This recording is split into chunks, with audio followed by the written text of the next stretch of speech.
Looking back at some of the success that you guys had last year, what was it like sharing it with your dad? It was pretty special. After a win, we'd come and I'd give him a big old hug, and it was pretty special for us. Yeah. I guess in general, what's it kind of like having your son on the field and kind of working together?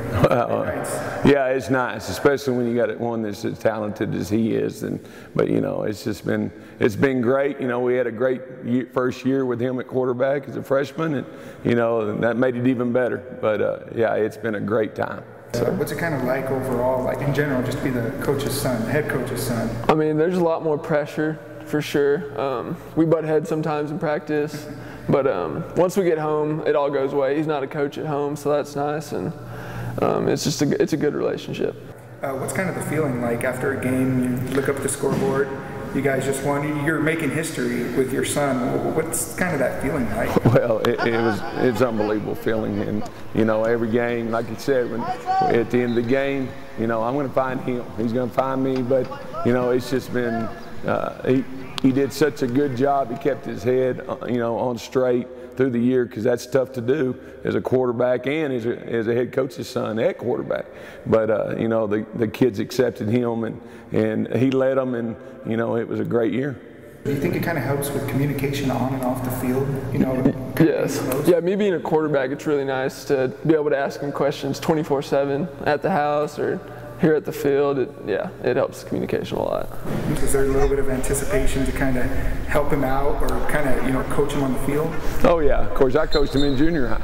You know, this is how we do it out here, and all our varsity coaches are coaching our junior high kids, and I called their offense in junior high as he came through, and you know that you're not going to replace that ever. You know, and once he graduates, you know, I don't get that chance, so it's my job to make us better, and you know, working with him, it was a great experience. First time you stepped on the field, was it just kind of an accomplishment itself?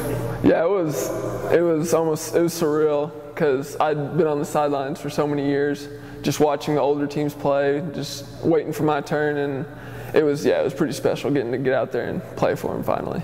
You guys being father and son, does that help the communication on and off the field, kind of like I asked Bryson? Oh yeah, you know, and I've watched it sometimes where dad and quarterbacks and sons that play for him that have kind of a tough relationship out there, but we have a good relationship. Now we'll get on to each other, and I'm not going to treat him any different from any other kid out here, but then, you know, pat him on the back, let's get going, and he always responded. Any you know, tips or advice for kind of kids rising the ranks that one day play for their dad? I mean, try to act like a normal kid. Don't act like a coach's son. I don't know how that would be. I just try to be one of the guys and just play your heart out. You know, that he doesn't lose faith in what he does, and you know, that worked with him.